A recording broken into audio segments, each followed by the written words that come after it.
Okay, well, I'm here. I guess I should put myself on camera. And there we'll go. It'll give me a chance to kind of see how long it takes to transition. Hello, Tamu. Good to see you. It's interesting. Normally I can see how many people are here, and right now maybe I need to refresh because I see 0 people watching. So I'm going to refresh here, and I shouldn't interrupt anything. It's just my own little stream here.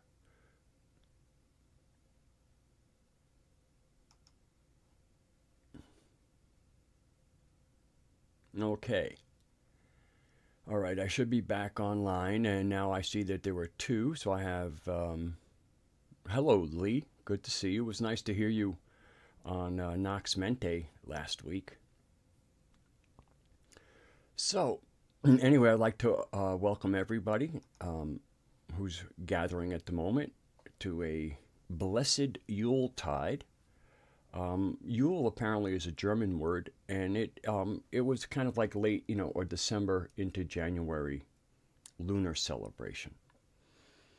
Um, and it's a good time to celebrate because today, the 25th, is when the sun rises again. On the 21st, we went into a standstill, which is what solstice means, a standstill of the sun.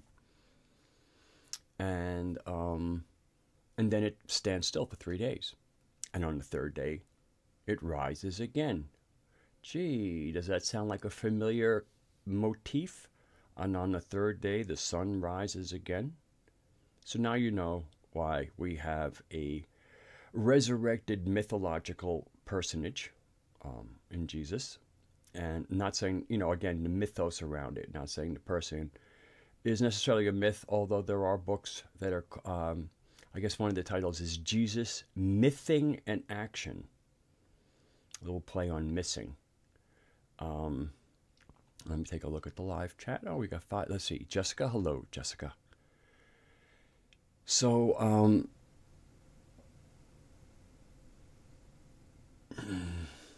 I really shouldn't look at the live chat when I'm in the middle of a thought. Um, well, maybe I'll retrieve it. So I do have, I saw some really good videos. I don't know exact, they must be fairly recent. And John Lash, the Gnostic teacher on the internet, and if there's another Gnostic teacher on the internet or not teaching the good stuff and not the confused stuff of Nag Hammadi texts, I don't. I'm unaware of that teacher.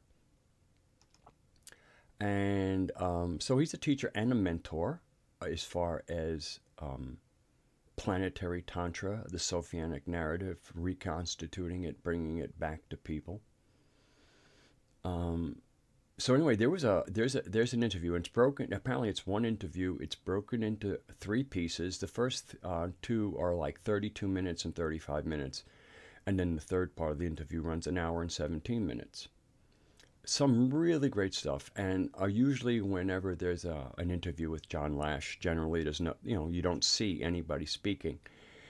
In this interview, not only do you get to see the people talking to John, you get to see John, and you get to see him in his room somewhere in Spain with the kind of brick walls that have white plaster over. I mean, it's very obvious he's in a kind of an older European setting.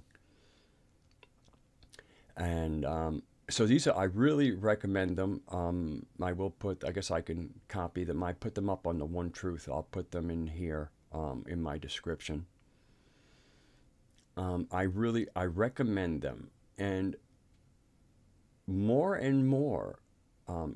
as I, embrace different communities, visit different live streams. And I mean, not just the live streams in our kind of turquoise tent here. Um, of myself and Jerry and Speculum and Raksha and Groovy Bean. I go to things, Leak Project. I mean, I can nab a number of live streams. I even will occasionally sit through a Jordan Sather stream, largely to read the comments. Actually, a lot of the comments, like Leak Project does a bunch of live streams with Rex Bear. I'll give Rex Bear has a good work ethic. I can say that for him. And one, again, we're conducting ourselves on an internet, endless amounts of information to gather knowledge from. And you go into these live streams and it's a combination. I mean, it's confusion. Some people are asking questions, some of them legitimate, some of them, to me, show the confusion, which is a good reason to ask a question. And then there are a lot of statements, a lot of assertions. And these are, I mean, when we look around and we wonder why a few dark spirits can do so much on the planet, and it has to do with how confused people are. And my confusion ended years ago. I mean, it's gotten cleaner and clearer, and a lot of it had to do with understanding Sophia, Gaia, our creation in the galactic center, and just generally the unfoldment of life from the revealed shamans of our past, the collective wisdom, and in certain parts of the world that were more networked, at least, locally. So we'll take a place like Turkey, Greece, Europe, the Levant. And there was quite a bit of exchange. So that exchange also involved the sharing of knowledge. Now, the Greek mysteries are also known as the Eleusinian mysteries. Eleusia, where we get Elysium fields and Eleusinian mysteries. The Eleusia in Greek means truth. So the Eleusinian mysteries are the mysteries based on the truth of our existence, specifically on this planet. And one of the things John got into in the second part of his interview, actually it was right around the 1 hour mark. So it's late in the interview. So if you want to go to that hour and 17 minute and hit, start at an hour and listen there, you'll hear some of the most important stuff. In my opinion. And one of it is, he basically, he spoke a little bit about his, shamanic journey.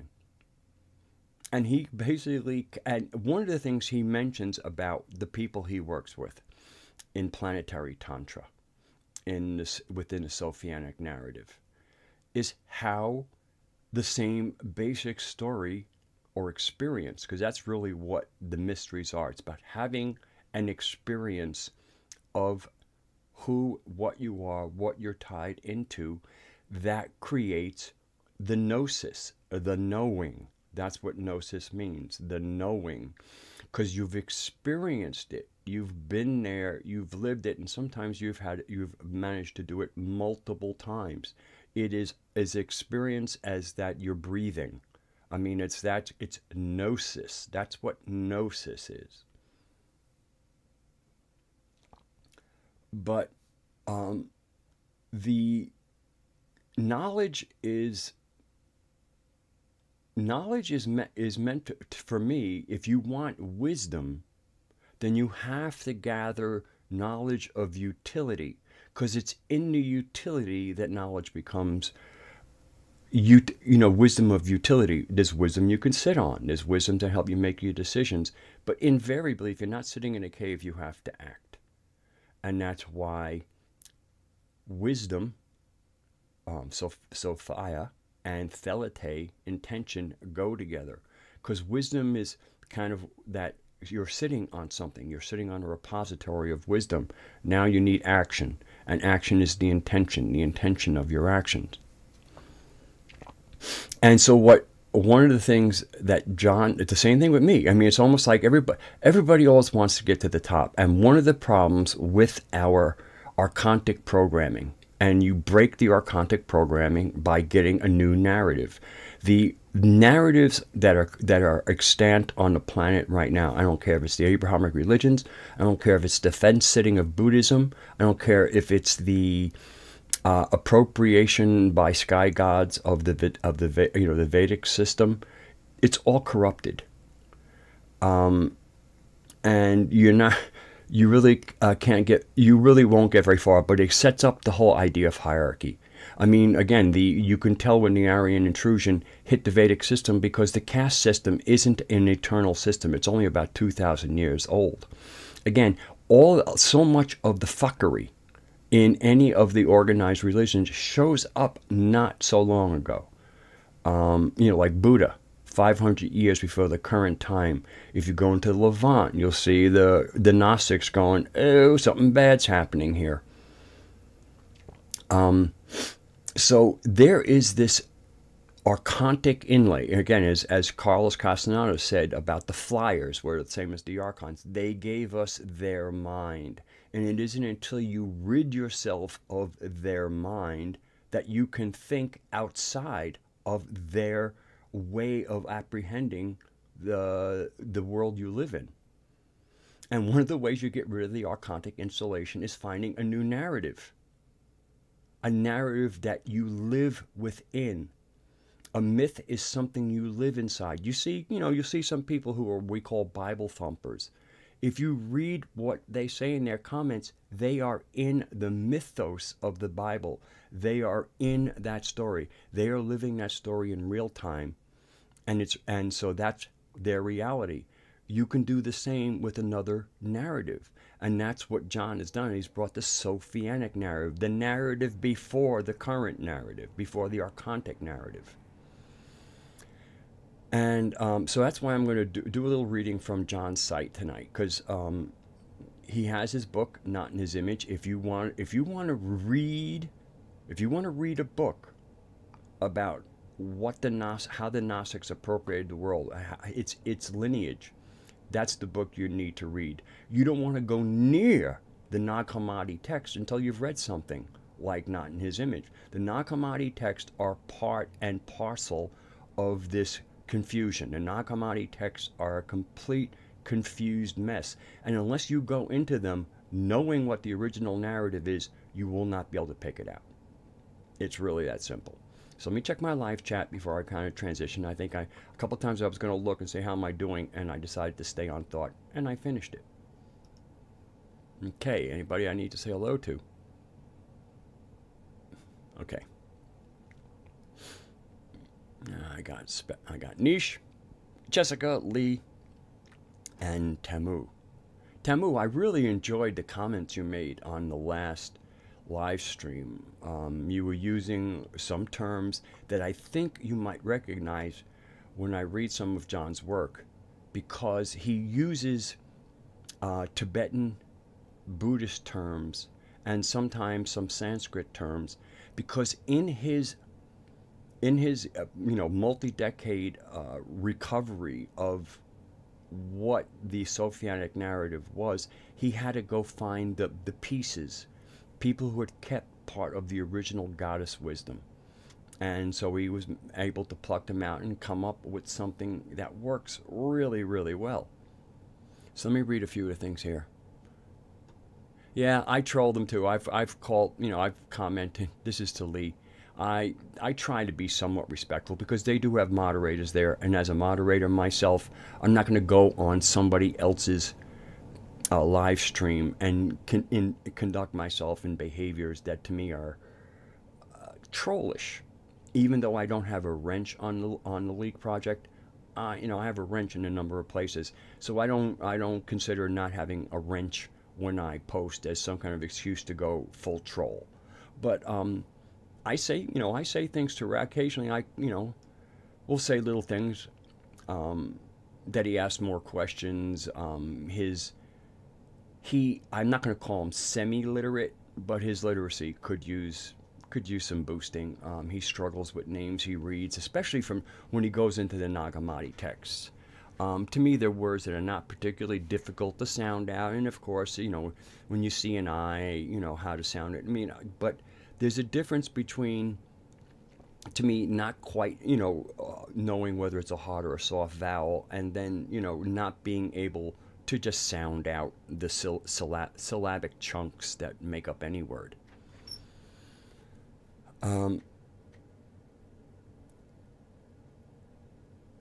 Have I read Twilight Goddess? No, I've never even heard of Twilight Goddess, and I would want to know who the author is. There's so much to read, and there's so much, you read and then you need to do the journeying. Gnosis isn't just about knowledge. It's you take your knowledge and then you need to journey with it. Oh, that's right. I didn't finish up the one of the things.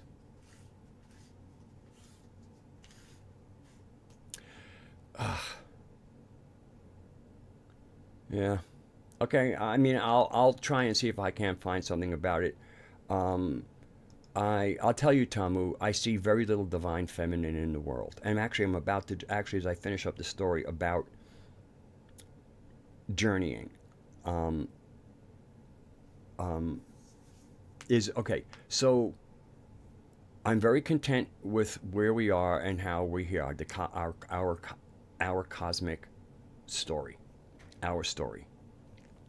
So okay, so you go, okay, so we got the pleroma, and there's like kind of like an unseen originator that's kind of unmanifest, and the aeons, of which Sophia is one of them, is represents the manifest of the originator. And so I've on a number of occasions, approached the galactic center in my travels, and just kind of like what John put it in, there's nothing happening there. And he's right. The, the point of origin is kind of like the still point, or almost like the 0 point, and it's from that creation point that things start to happen. And things are really happening on this planet. So basically, he was saying there's nothing going on there. And besides nothing going on there, I kind of get a voice of like, what are you doing here? Your work is there. There's nothing here for you. Hi, how you doing? Now get back where you belong. And to me, that was basically what he's saying. And so again, this kind of reflects or mirrors what he was saying, is that when you're sharing the same mythos, the same cosmic story of our origin, you come up with similar things. And that's why Jewish mystics come up with a lot of the same material. Christian mystics come up with the same line of material. Even the Bible thumpers, or let's call it the fundamentalists. I don't really want to knock anybody. A fundamentalist is somebody who says this is the word, this is it, this is the fund. And again, it's not a knock. It's a descriptor. But they're all kind of living within a mythos, and then you get to the New Age, and the New Age has no mythos. And that's why the New Age is such a fucking mess. It really is a horrendous mess of sophistry. People who love to hear the words coming out of their mouth because they think they're pursuing wisdom. They're not pursuing wisdom. Pursuit of wisdom is the love of wisdom. Okay? That's what philosophy means. Philo, love. Sophie, wisdom. So if you don't love wisdom, and wisdom is knowledge of utility. If you have knowledge that isn't of much use, it's kind, again, it's like having a closet full of clothes you won't wear. What's the point? So the New Age needs to get grounded. I mean, I actually have more of a common ground with somebody who is an avowed Christian or a Jew or a Muslim, because I know their mythos. They're coming from somewhere. I'm coming from somewhere. So at least there's some kind of ground that we each stand on, that we can engage in. The New Age has no ground at all. There's no ground. Everybody's fucking floating little unicorn butterfly. It's ridiculous, and people need to cut the shit out. because they think, because they can say a lot of words and throw together a lot of concepts and what if it and whatever. That's sophistry. That's fucking philosophical masturbation. It is disgusting, and it's taking us nowhere, and it's letting everybody think, oh, everybody's entitled to their own opinion. Yeah, and opinions are like assholes. I don't want to see yours. Bring up, it's not just an opinion. Come from a place. Come from an idea that you've spent some real time with, that you actually have a bedrock of belief, that you will take new beliefs and see how they fit in. And if they fit in, usually they expand. And if you have to force it in, or just kind of sits there, oh, I guess it could sit there, it's not a match. And you can't, it's really difficult to go out there and find pieces that fit into a puzzle when you haven't got a fucking clue of what that puzzle looks like. Merry Christmas.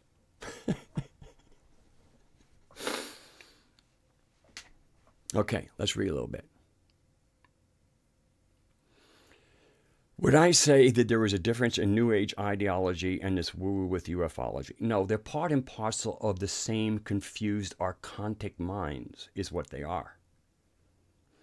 And the archontic mind wants to make you almost like the ruler of your own universe instead of part of a team. The archontic mind is where there's specialness that kind of separates you, rather than specialness that allows you to find your place within a team. What is your specialty? Inserted into the whole and make it greater. Kaylin. Hello, Kaylin. I just discovered you tonight on Minds. And it's really interesting from my perspective, because I have kind of like a name that I cobbled together in Elvish, which is Lynn Kaylin, which means blue-green, because blue-green is the color I work with. I'm in red and green tonight because it's Christmassy. So Kaylin means green in either Sindarin or Kenyan Elvish. So I thought that, and then Lee, again, I had Lewin. So there was a lot. It was kind of like I said, ooh, Kaylin Lee. That's close to blue-green in Elvish. So hello, Kaylin. And I'm glad I've subbed to you. So now I know where to find you.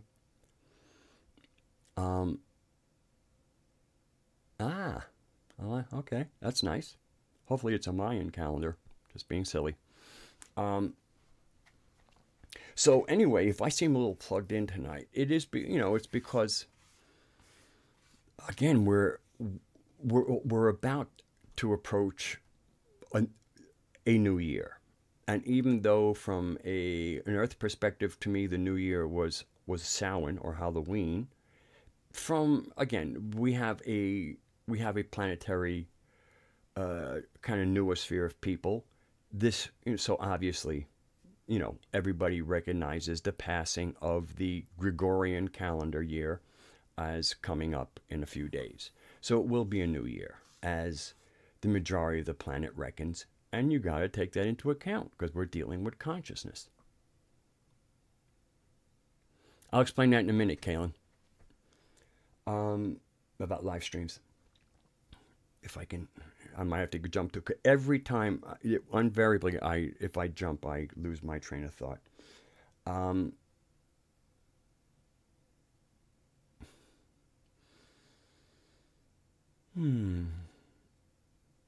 Okay, I'll remember what I'm saying as I reply to Kaylin.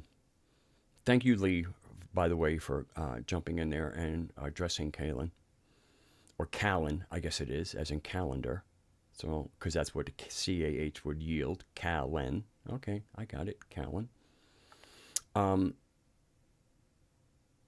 We do, yes, we have a small group of us. I call us as being in a turquoise tent, because it's just kind of a sacred, we're trying to create sacred space. And turquoise, everybody kind of recognizes as sacred. And since I work with the blue-green energy, which is the energy of the thymus, which is the educated immune system, and the educated immune system can recognize pathogens. And pathogens can be people or thoughts. So blue-green is the color I work with. So anyway, in this turquoise tent, we currently have a lineup On Monday night, normally I start on Monday night at 8 o'clock Eastern Time, and normally Groovy Bean Dark Brew will follow me at 10 o'clock Eastern Time, but she's not doing that tonight. I checked, I didn't see it there. Tuesday night so far has been an off night for us. On Wednesday night at 9 p.m. Eastern Time, we have Nox Mente with Jerry Cthulhu and Speculum Niche, and it's a show about dreams. Okay, this one is about the worldview and looking at anything we want to, and I'm going to kind of sit in my space as a Gnostic and comment on the world at large, and occasionally topics of being purely Gnostic. But that's the whole thing, is to be able to sit in a Gnostic space and comment on the New Age from a Gnostic perspective. And maybe we'll start saying, we have some common ground we can finally stand on.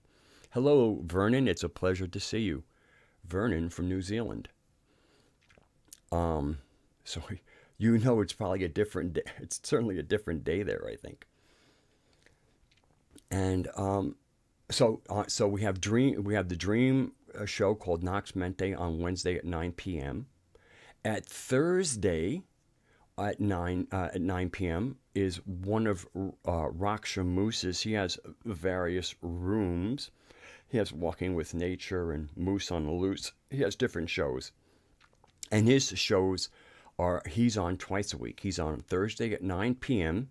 and Sunday at 8 p.m. Eastern Time. These are all the times I'm using are Eastern Time, but I'll try to remember to say EST or Eastern Time.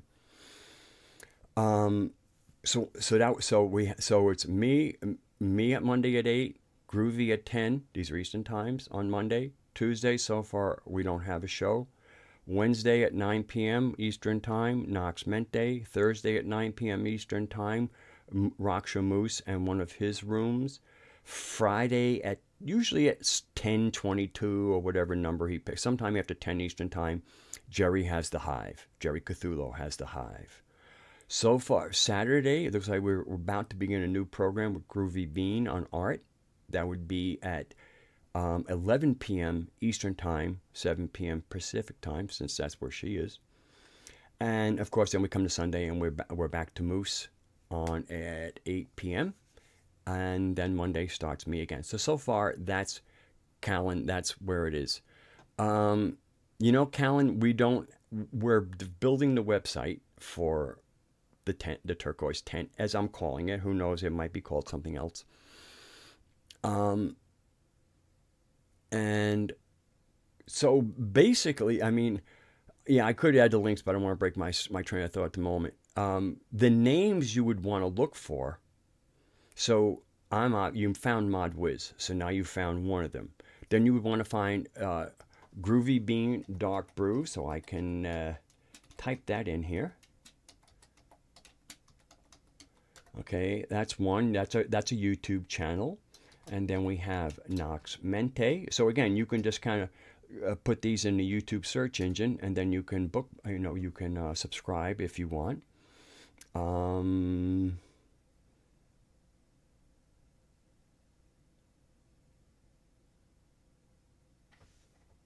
don't know. I'm going to guess maybe you can still hear me. I noticed that having a little problem with my streaming.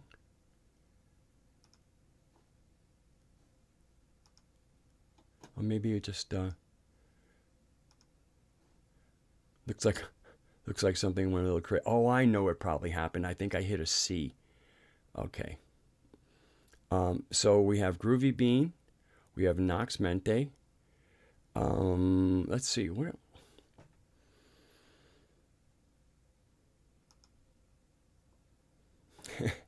Leak Project is live right now. Why don't you run over there? Highly suppressed ancient magic and necromancy, except he spelled it necromancy. But that's sometimes you do things quick. He is a busy guy. Like I said, he has a darn good work ethic.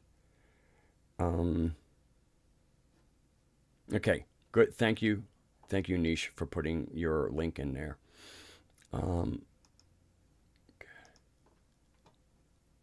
I actually have to open up a few pages now to facilitate this.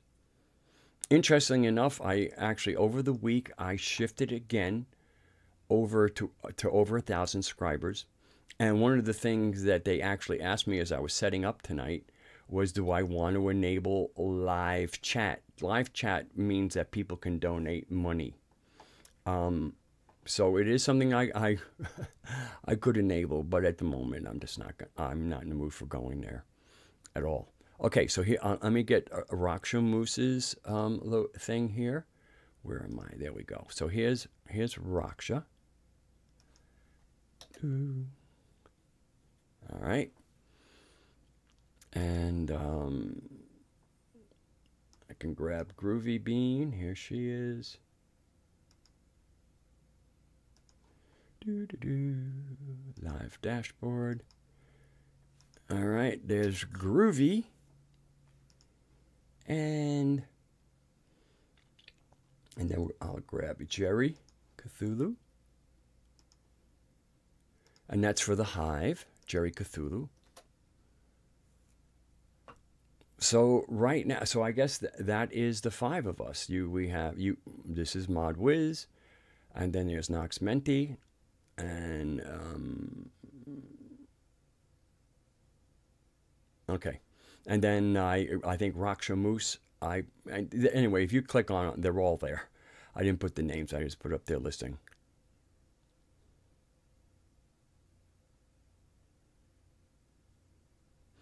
Okay. Well, hello, I'll walk. Perennial lurker. Well, as you know, we now have I kind of made it up because occasionally I like to lurk myself. So I call those of us who kind of lurk, especially if there's a group of us, we're the circle lurkers. We're engaging in circle lurking. And it's all good. Like I said, hello, Craig. So I'm going to queue up a few things here. I have to get off this page. So I'm going to do a little introduction into planetary tantra. So while I'm reading this, I won't go anywhere near the live chat because it will distract me. I'm going to put it up so we can read along. And so this is from metahistory.org, which I kind of am keeping as a permanent link on my live stream description. The first instruction of the Diamond Sky Dakinis of Gaia Sophia. You cannot become anything but more beautiful. So this is introducing planetary tantra. I'm just going to read some of it to get an idea. So you can get an idea of what he means by planetary tantra. Now, if you have any idea of what tantra is, it shouldn't be so hard to understand what planetary tantra is. Now, if you think tantra is just the physical act of sex, then you don't know what tantra is. So, but if you understand what tantra is, the kind of deep experience of love, including the sensual aspects that will arise from neurochemicals as you experience these different states of bliss. Okay. I like this. With planetary tantra, metahistory.org goes tantric, donning a new look and a new language, but its primary goal is unchanged, to invite participation in a future myth. And before I even continue, the whole Sophianic narrative, the myth, is unlike almost every other mythos. It doesn't have an end times. I mean, the Norse have their Ragnarok, and all the the Abrahamic religions kind of have where somebody comes out of the sky and kills all the bad people, and then there's this wonderful world that's promised after all the shit we've been through by the same people who claim to have set up the world. It is a story with no logic. It is a story that it requires cognitive dissonance, and so does the whole narrative. So once the cognitive dissonance is there, it's amazing the contradictory nonsense the archontified human mind can hold, because there's no connection point. They say it's really good if you can hold parallel thoughts in tandem, ones that but again, you're holding them in tension. You're aware there's a tension, and it's actually in the field of that polarity where you kind of like look for where things develop. Cognitive dissonance is about no connection. It's about things that if you did recognize how they kind of sit in relation to each other and look at them and you realize they have no relation, it's a bogus relationship held only by a bunch of fluff and beliefs. It's kind of held together by unicorn shit. It's bricks of nonsense, and then the mortar is made of unicorn shit, and then it just keeps on getting built higher and higher. It's pretty sad. Anyway, okay.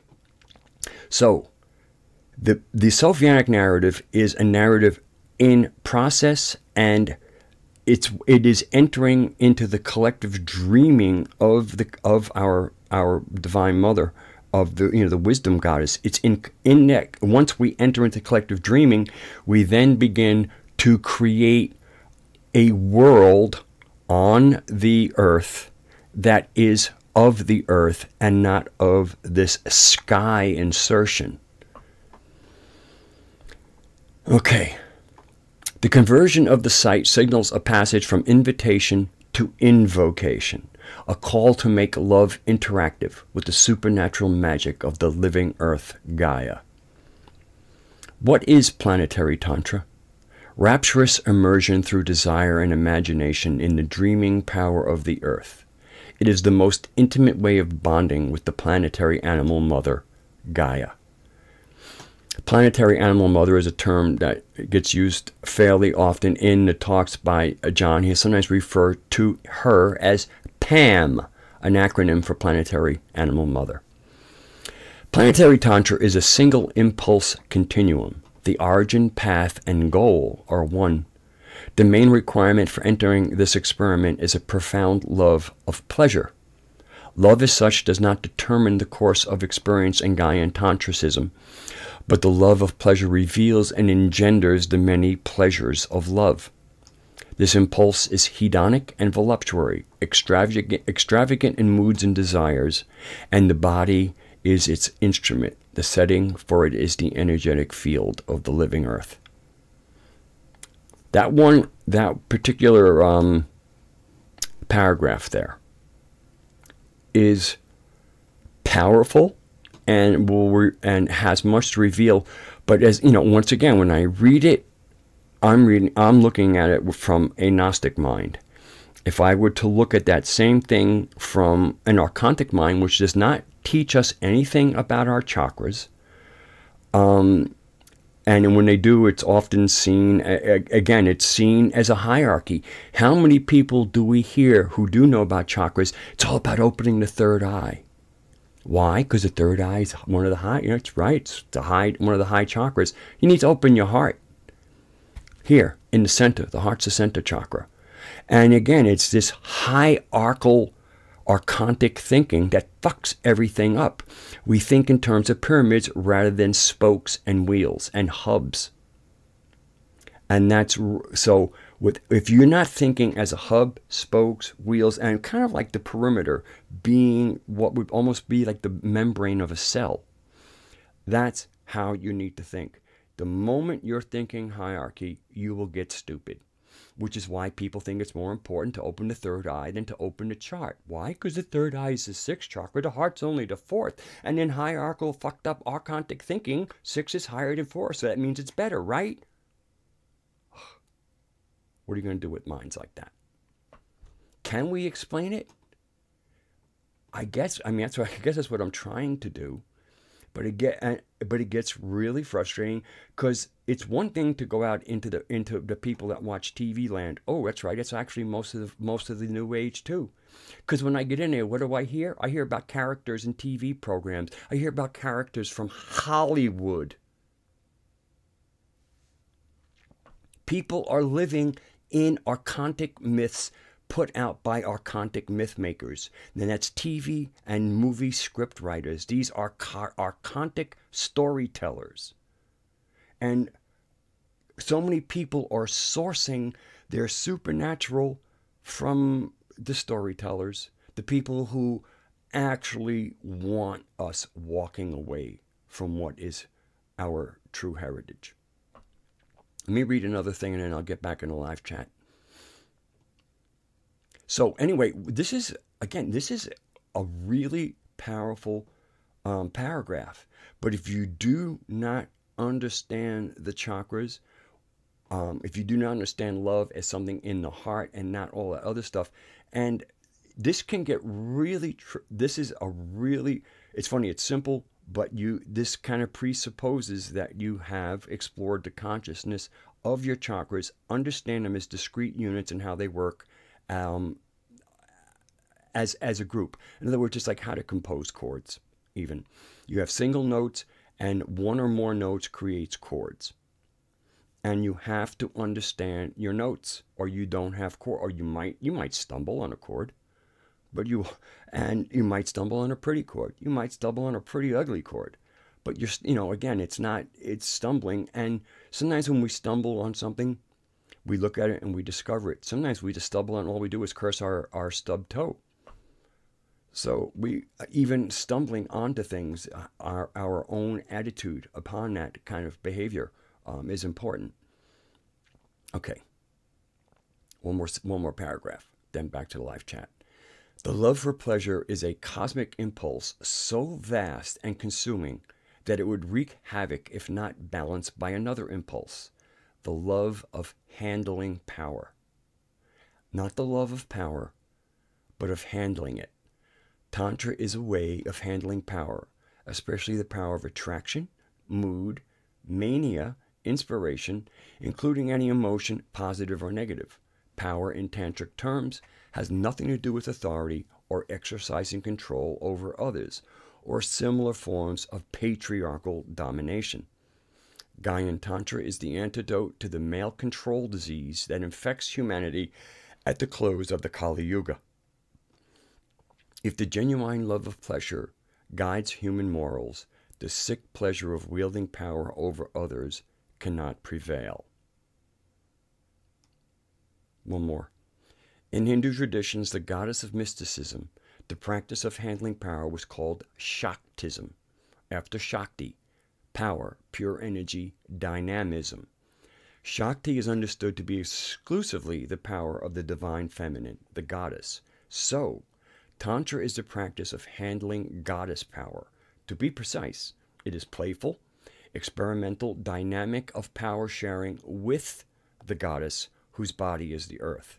It is not a power trip for anyone alone, acting on selfish motives or the wish to control or grandiosity. So, how are things going here? Bring myself back on the camera. All right, so circle lurking from I'll walk. Thank you. I appreciate your humor and seeing again as a sometimes circle lurker. Hello, Jet Pet. Glad you could join us.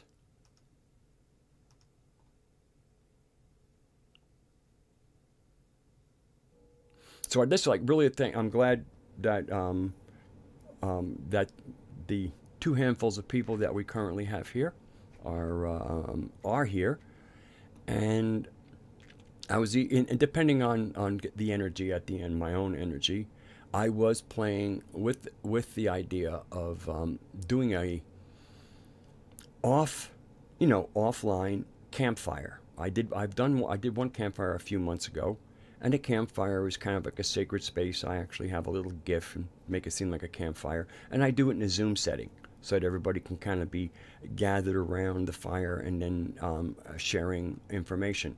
And it's just an idea I throw out because it is Christmas night, and who knows, some people might go, yeah, I think I'd like to talk about the year behind and the year to come, or I had a dream. I mean, I would think that this would be a big time for visions, dreams, and things to be happening. And I need some water.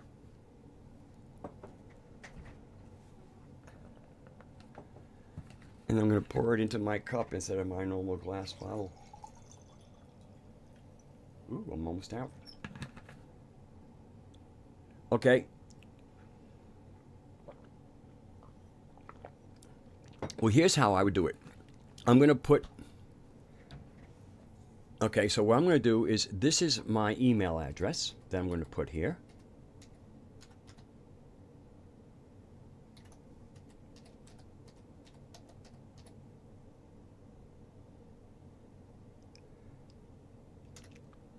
Okay, that's my email address. If you are interested in doing a campfire, what just happened here?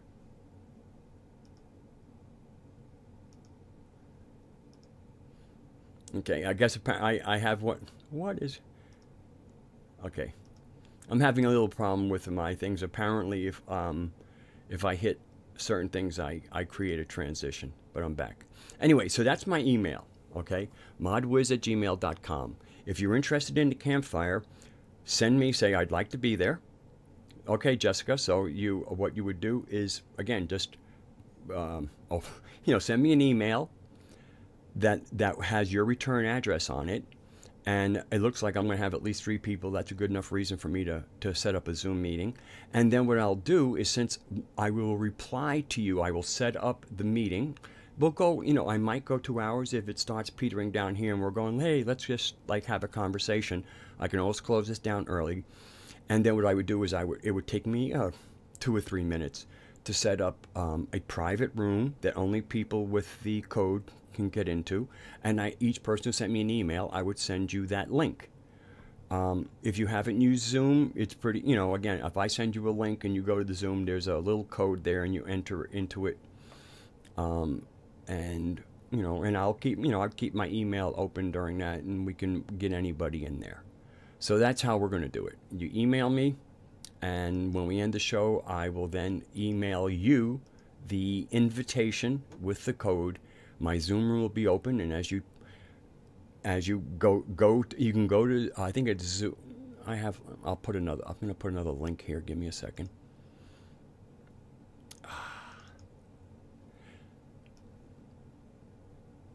There we go.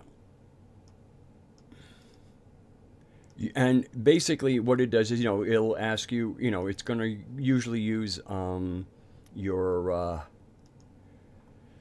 let me try and get myself focused. It'll use, like, words with ModWiz or whatever, however you log in with whatever your Gmail account, that's how they'll record you. Okay, it's not really that difficult. So here's there's the join link for Zoom. You can also just go to Zoom. Once again, I haven't been so much on the receiving end. When people send me invitations, because I have a Zoom account, I just look at the numbers. I open my own. I have Zoom on my computer. I type in the number and I get there. So, all right. So the time would be within, let's say, probably within an hour. I usually go 2 hours. I probably don't see much of a need of that tonight.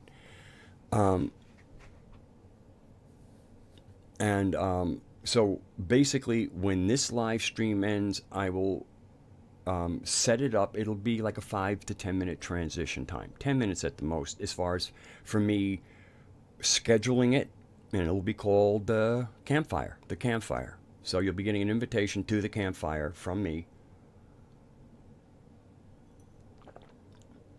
It'll have the code to log in. You log in, and we're looking and talking to each other. And I like Zoom. It is there's a way of it's better moderation, and there's a chat, and there's 2 kinds of chat in Zoom. There's a chat where wherever you put into the chat, everybody sees, and of course it's a separate window. There's also private chat. So, like, in other words, if somebody's there and they want to say, hey, ModWiz is a real asshole, well, there's a way of selecting somebody, and then only the person you send it to will see it. The tricky thing about private messaging, private messaging, again, a lot of times, private messaging can just be, you want to say something a little personal to somebody, but you're not saying something bad about anybody. So if you accidentally send a private message to everybody will just see the sweetness of your heart or your concern. If you're a dick and you do it, well, everybody will see what a dick you are. It's pretty good that way. But if you're cautious, then you can be a dick and nobody will know. but I'm not anticipating that. But again, I like to, well, I like to be playful, and sometimes playful is being a little impish. Thank you, Tamu.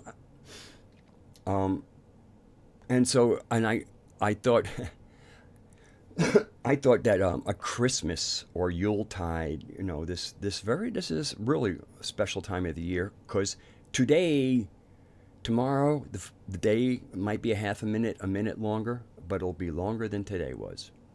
The last 3 days have basically been the same length.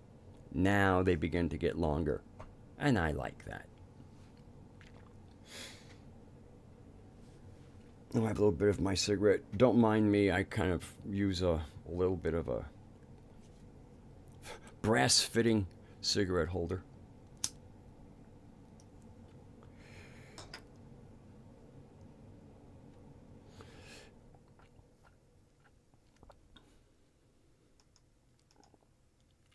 So it looks like, okay, so it looks like I might be expecting Tamu, Jessica, and Callan so far.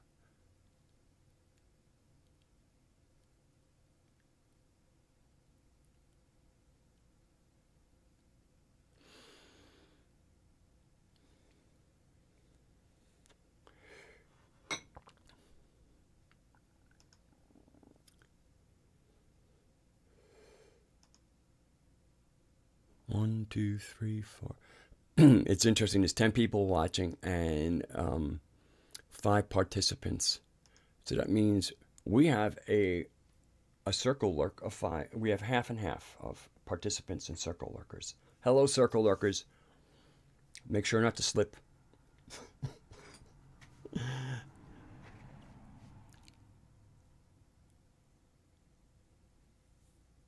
Okay, well, Jessica, this is kind of going to be a different. The last after show was a form of Google Hangouts. This is just Zoom. Hey, Vern, I'm going to do a campfire tonight after the show ends, which could be, it certainly looks like it'll be it'll end within in the hour. Lee, I haven't started the meeting. There's nothing to join yet. I haven't scheduled it yet. I will when the live stream ends, I will schedule it. I'm not going to schedule it during the live stream because I have limited bandwidth. And if I open Zoom and start doing that other stuff, I might actually lose my signal. So, and I won't have a number until I schedule it because it's a unique number. It's a number that it's a code that will be good for this meeting. And when we end the meeting, then that code goes into history. Okay. So just so you know, I have emails from 3 of you, and the 3 of you who sent me emails will know who you are, so I don't necessarily need to say them out loud. So that makes it very handy because as soon as I have it scheduled, they allow me to copy it to a clipboard. I have the whole thing. It'll say, Radagast is inviting you to the campfire, and again, it'll have everything you need there. And that between when I say goodnight here and we're all together, barring any problems, that would, be between 5 and 10 minutes. Yeah, Vernon, just the way I'm working it, and Lee, if I put my email. If you scroll up a little bit, you'll see my email, modwiz125@gmail.com. Not too hard to remember. And if you send me an email, put campfire somewhere in the subject matter. I'll have them all there. And when the show ends and I schedule it, I will send the invitation to each and every person who sent me an email. And then it's just minutes until we're all sitting together.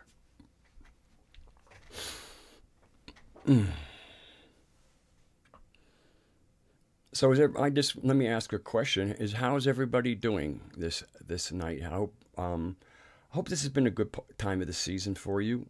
The world out there, that little edifice to our contism,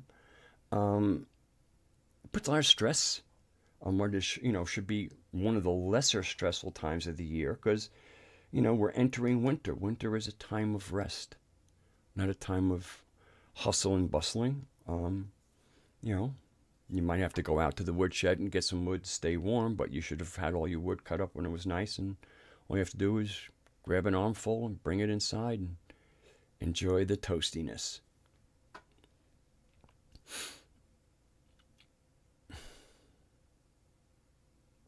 It has been. Um, the unveiling that's going on, it's really interesting. You'll hear, about grids and prison planets and things. Um, and certainly something has happened in the past couple of years, and like the small trickle at basically kind of unnoticeable of the shift when whatever was blocking or now is blocking certain. Basically, what it is I don't know if something was removed or something was put up, but it seems like the ability of this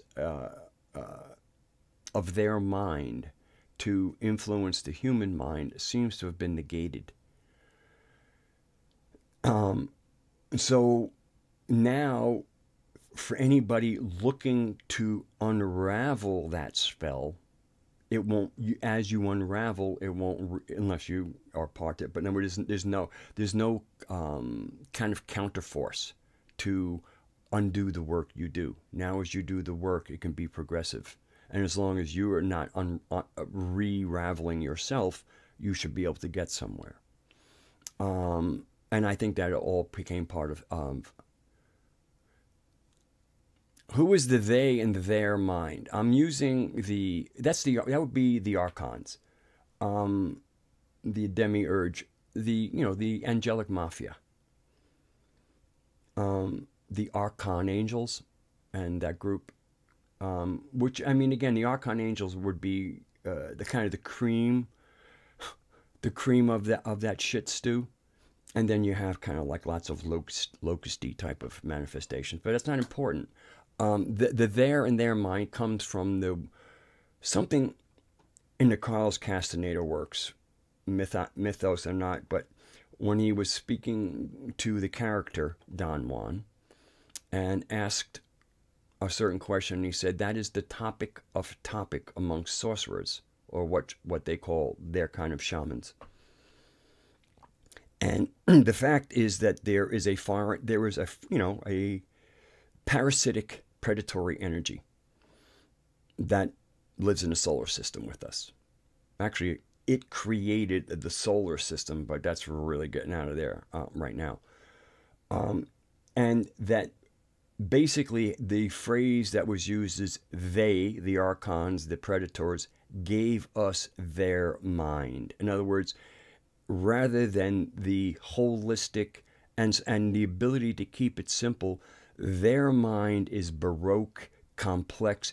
It is it's just like sophistry, the endless what ifs. Sophistry is this ugly emanation of philosophy. Philosophy is the love of wisdom. Sophistry is the love of your own voice. It loves to hear you take ideas that you've picked up everywhere and you're going, gee, maybe this fits together, and gee, if we do this, it shapes like a butterfly. I mean, again, that's sophistry. It might sound like they're asking a lot of good. It sounds like they're asking a lot of good questions, but it's not. People aren't looking for answers. They're looking to sound smart. They're not really looking for answers. Well, how do you know? You give them an answer. Well, how do you know? It's like, I don't want an answer. That makes me not sound smart. If I ask the question and you give the answer, that makes me sound dumb. Because again, there is no stupid questions, but trying to tell that somebody's trying to sound smart asking a question. No, so humans are not there. No, the humans are the infected ones. So and the infection is their thought processes, their unholistic, unwholesome, and uncreative. They don't have an imagination. They're an aberrant, deviant, anomalous life stream. Hey, Kalendal. Good to see you. And I'm going to, something, Kalendal. I have a feeling you're going to be here from time to time. So let me just do something here. Where's Kalendal? There's Kalendal. And if you don't like it, tell me later, but I've just wrenched you, Kalendal. If you don't like it, I can unwrench you.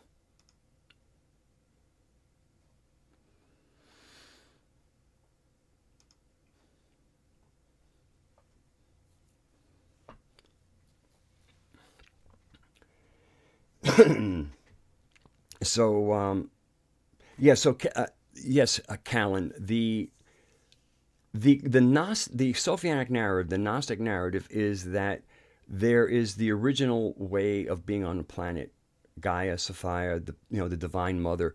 When you can look back 35,000 years, that's as far as I know, one of the oldest, and they have these statues that they call Venuses, and it's obviously a feminine form. The oldest ones certainly have no face, which they shouldn't. And, it's this big kind of globular female, very, very large, pendulous breasts, very, very, very wide hips and thick thighs. It's kind of like the mother. And now, of course, they call those things Venuses. Those are not Venuses. Those are Gaias. And science is a problem. Science is a problem because they're good. I think they're great for data. I just don't think that they have a holistic enough mind to interpret their data. So they do give. So I read scientific stuff because what's usually what they do is they'll give you the data, and then they'll give you their interpretations. I love the data. I read their interpretations for amusement or annoyment, however it works out. But give me the data. So the whole thing is science is still really good for data, and but their interpretations. I mean, you got to consider they're very limited. They're very closed down. They don't really have the minds to handle the data. They can only interpret the data within their limited concept of the world. So it is what it is.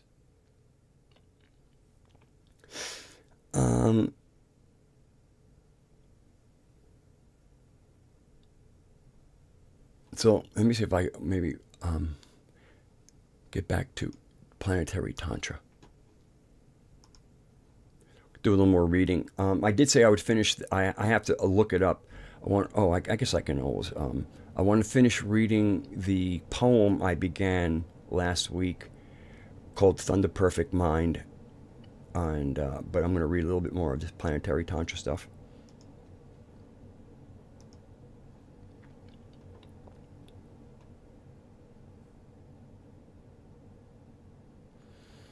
So just to take it kind of from the last two sentences of the last paragraph I read, Gaian Tantra is the antidote to the male control disease that infects humanity at the close of the Kali Yuga. If the genuine love of pleasure guides human morals, the sick pleasure of wielding power over others cannot prevail. In Hindu traditions of goddess mysticism, that's right. I did read that one. Good, okay. Bonding with Gaia relies on desire and imagination, faculties the earth goddess implants in human creatures as a divine birthright. Turn those faculties towards Gaia, the source, and you bond with her at the source. Desire and imagination, as you experience them right now, are direct, imminent extensions of the dreaming power of the planetary mother animal, not faculties confined to you alone. They are two-way energetic tendrils of her life field vibrating in the human psyche and body. Okay. That's a lot. It's beautiful, and I'm reading stuff that I'm reading you passages that I've been living for a while now. What I'm reading to you is not what I believe. It's my gnosis. It's my experience. And I'm reading from this because this is a place where, after we've spoken, you can avail yourself of. It's metahistory.org. You click on Planetary Tantra and you get to it. The human animal is wired to Gaia, literally and spiritually. Planetary Tantra explores the bioelectromagnetic features of desire in the planetary field and the reflex of human visionary power in the physical atmosphere. And it explores these dimensions of geophysical reality in exquisite detail with intimate involvement. This Tantra is high ritual enjoyment of human pleasures grounded in a planetary organism. The practices of the devotees of Earth Goddess are a pleasure to perform. Apparently this is from Maha Nirvana Tantra. He puts a little citation there. Desire rather than love affects the rituals of Gaian Tantra, planetary Tantra. Now, that could be almost considered incendiary because, oh, desire rather than love. Now let me kind of get my face back here.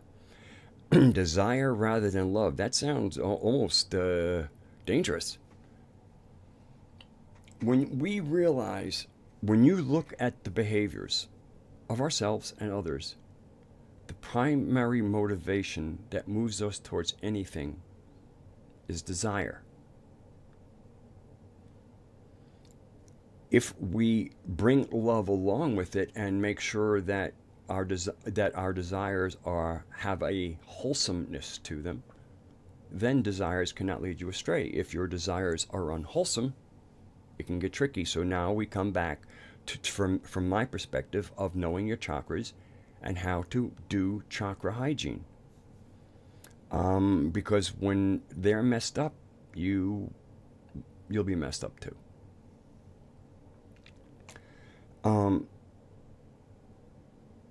Habits.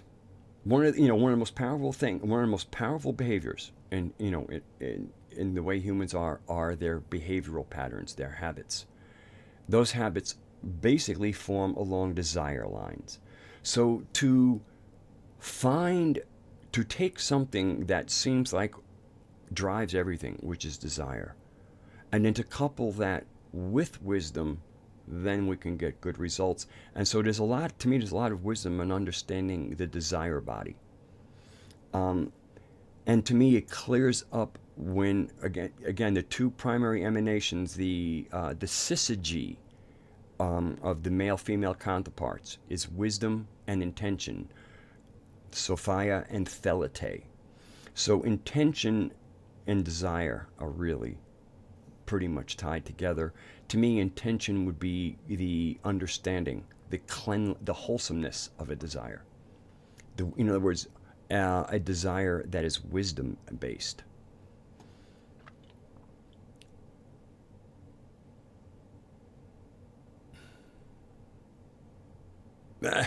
Yeah. Oh yeah, going to a university. Oh yeah, boy, that's a rough. It's really tricky. That's a very tricky road. I am really glad that my son did not want to go to college. I am really happy. And since he doesn't want to, and I didn't want him to, it's a good match. That's not to say that my decision as an adult and his decision as a young adult are the right one, but at least I know I'm not going to lose him to that insanity. I'll have a chance to get him grounded on his planet, which would be so much more difficult if he continued in our education system, which is an education system that prepares you for the archontic world that has been built upon this beautiful planet, upon this earth. So, if you're going to, these are tricky times, and that's part of why for us to make some forward movement on our journey. Some of the things have to come down because it seems logical and almost wise to pursue certain paths because it'll keep you from living in a cardboard box or something. With skills, you'll never live in a cardboard box. With an education, you might, but with skills, you won't. Skills are becoming increasingly less ubiquitous. So anything that's ubiquitous is not scarce. So therefore, it's like you can shop around. When it starts becoming rare, you better not shop around. You better carpe diem, seize the moment, seize the day.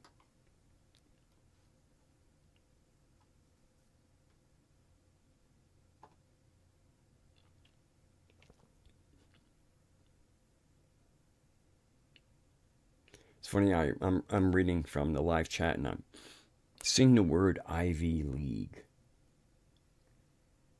I was thinking about Ivy. And how Ivy depends on something else generally to hold it up. Walls, houses, trees. But it needs something to stand on. Can't stand on its own.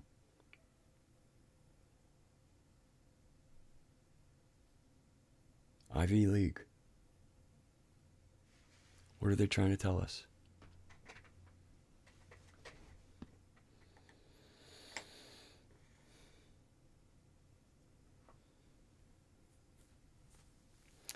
Once, again in it, the decision of parents to send to school or not to school, man, that is so individual. You can't, that's one of those choice points for us all. And we make our choices, and then we'll see the results from those choices. And always remember that in so many instances, you can still make lemonade from lemons. Yeah. So, I think that we could actually, since we have what do I have? I have 4 people that that want to be part of the campfire. I think that's really good. So I might go another couple of minutes unless a really good conversation pops up. I really want to get in an environment where I'm not the only speaker because my voice is getting tired. I do have a little bit more water.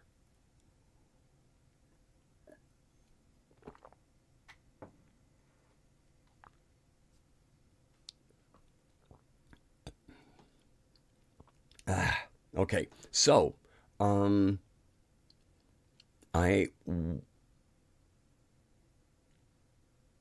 me see if I can set up what I want to set up while I'm online without getting knocked offline or knocked off stream. So I can kind of do this one step at a time.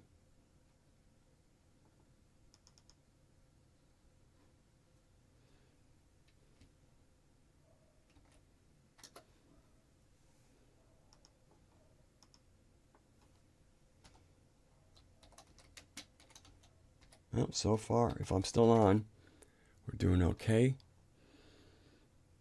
I'm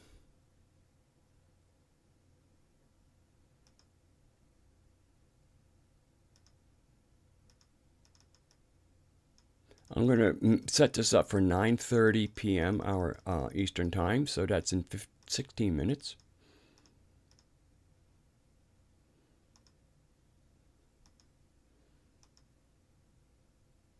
Alrighty.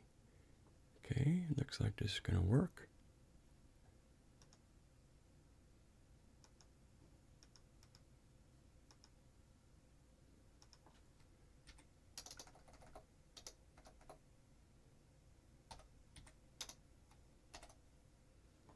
Okay.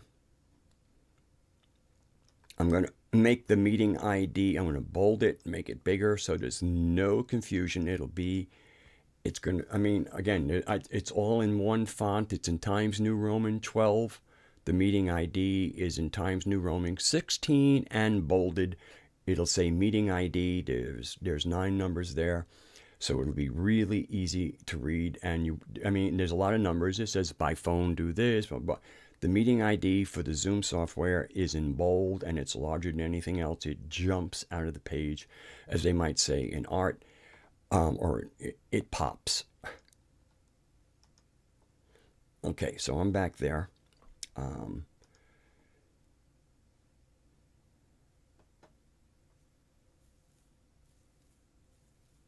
Okay, well, I look forward. This is not an endurance thing, Tamu. I just to, a quick exchange. We see each other, we hear each other, and we, you see me and you hear my voice. When I get to see and hear people, then that adds a dimension for me also, and so that's why I'm going to be starting this in 15 minutes. I hope that's clear. I'll end it. I'll end this within 5 to 10 minutes. I've already scheduled it, so I don't have to do that.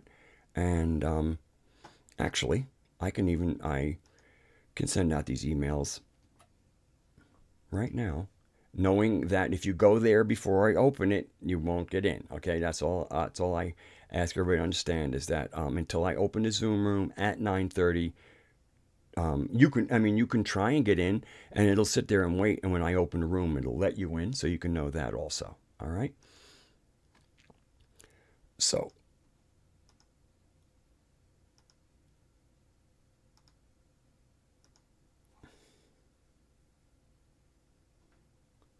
okay, that's one sent out.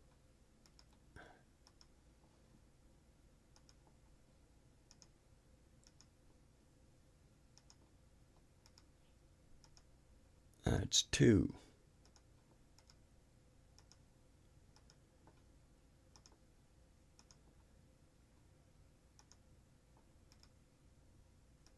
That's three.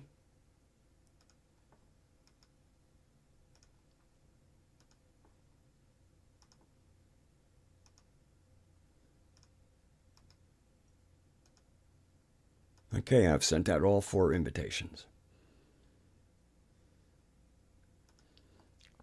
The other thing I might also have to is because right now I'm using a software that's using my mic and my camera, and I have to get out of this to go into Zoom because I won't be able to use them both. Thank you, Niche, for being here. Thank you very much.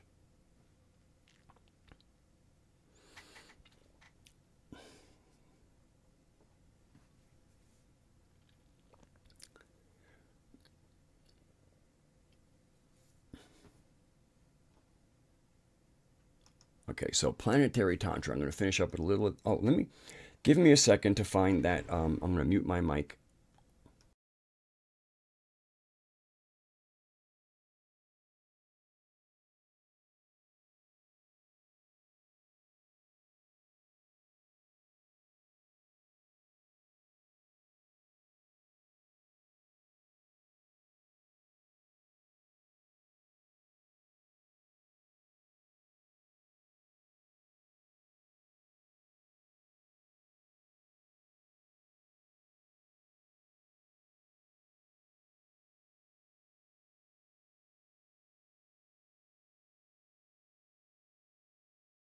Okay, I guess I'm all right.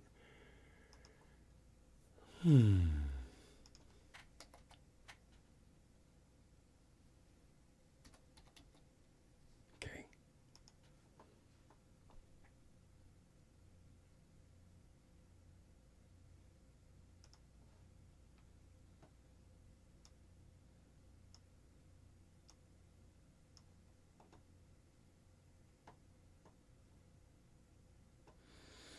All right. So this is Thunder Perfect Mind. It's a it's a piece written by somebody who obviously did some journeying and communing with the wisdom goddess, and he obviously did his journeying with some of the accretions that come from living in the Levant or even the Hellenistic world at this particular time in the early centuries of what the Gregorian calendar calls AD. All right, I'm going to kind of cue it up for you, then I'm going to go to the page. I'm not sure exactly where I left off, but I'm going to pick up where I think it should be picked up. So again, this is somebody who is speaking in the voice of the wisdom goddess Sophia, our Blessed Mother, but again, it's filtering through his understanding, and I guess this is, but it's beautiful nonetheless. Again, imagine this as Sophia speaking, but again, speaking through a person and their issues. A little water.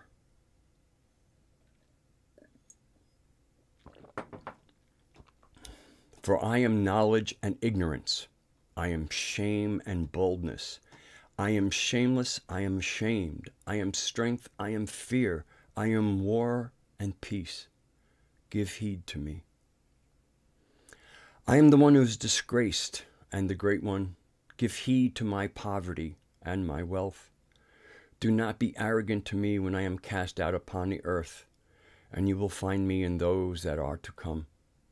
And do not look upon me on the dung heap, nor go and leave me cast out, and you will find me in the kingdoms.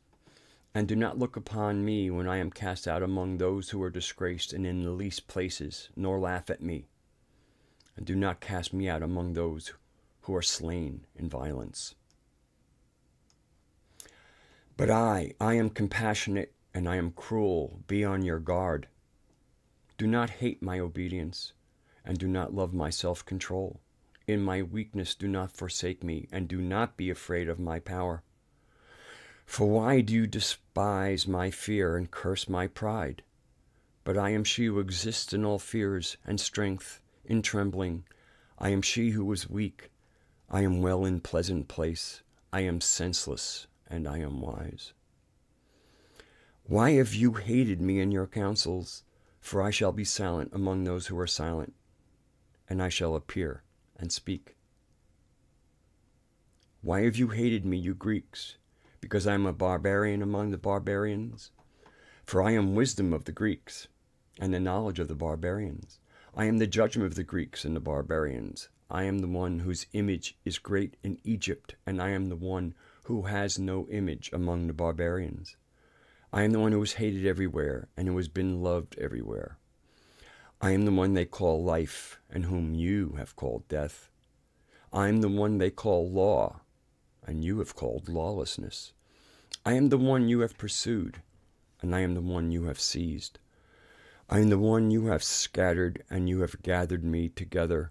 I am the one before you have been, I am one before you have been ashamed, and you have been shameless to me. I am she who does not keep festival, and I am she whose festivals are many. I am God. I am godless. I am the one God. I am the one whose God is great. I am the one whom you have reflected upon, and you have scorned me. I am unlearned, and they learn from me. I am the one that you have despised, and you reflect upon me. I am the one whom you have hidden from, and you appear to me. But whenever you hide yourselves, I myself will appear. For whenever you appear, I myself will hide from you. To those who have blank, to it blank, senselessly blank. It's obviously something wrong with the writing there. Take me, understanding from grief. Okay, now we get back to, it's not broken. And take me to yourselves from understanding and grief. And take me to yourselves from places that are ugly and in ruin, and rob from those which are good, even though in ugliness. Out of shame, take me to yourself shamelessly. Out of shamelessness and shame, upbraid my members in yourselves. And come forward to me, you who know me, and you who know my members, and establish the great ones among the first small creatures. Come forward to childhood, and do not despise it because it is small and it is little. Do not turn away from greatness in some parts, from the smallnesses, for the smallnesses are known from the greatnesses.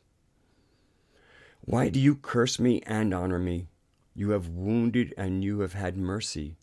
Do not separate me from the first ones whom you have known, and do not cast anyone out, nor turn anyone away. Then it's broken a little bit again. I am the knowledge of my inquiry, and I am the finding of those who seek after me, and the command of those who ask of me, and the power of the powers in my knowledge, of the angels who have been sent at my word, and of gods in their seasons by my counsel, and of spirits of every man who exists with me, and of women who dwell within me. I am the one who is honored and who is praised, and who is despised scornfully. I am peace, and the war has come because of me, and I am an alien and a citizen. I am the substance and the one who has no substance. Those who are without association with me are ignorant of me, and those who are in my substance are the ones who know me, and those who are close to me have been ignorant of me, and those who are far away from me are the ones who have known me. On the day when I am close to you, you are far away from me. On the day when I am far away from you, I am close to you. And there's a bit more, but that's a lot. That is enough for tonight. This is a really deep reading. And I will say in this last comment, we see some of what I would consider contamination, because in this path here, again, this is somebody speaking for her, understanding what has been communicated through their own understanding of the world they exist in.